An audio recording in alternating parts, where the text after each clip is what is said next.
Mahigit 600,000 pisong halaga ng shabu ang nakumpiska ng Bulacan PNP sa Barangay Ginto, Bulacan. Ibabalita yan ni Pacho Woman Mildred Tawagon.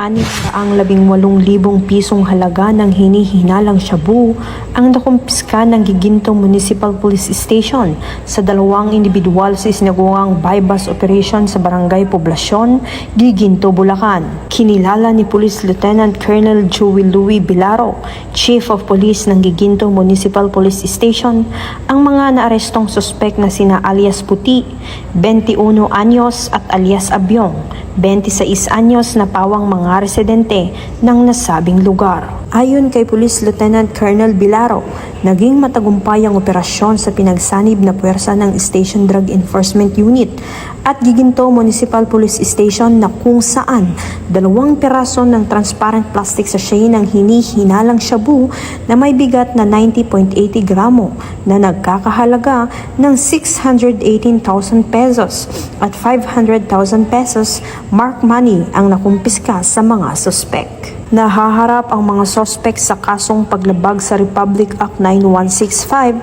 o Comprehensive Dangerous Drugs Act of 2002. Ang Bulacan PNP ay patuloy na palalakasin ang kanilang kampanya laban sa illegal na droga upang tiyakin ang kaligtasan at seguridad ng mga mamamayan sa kanilang nasasakupan.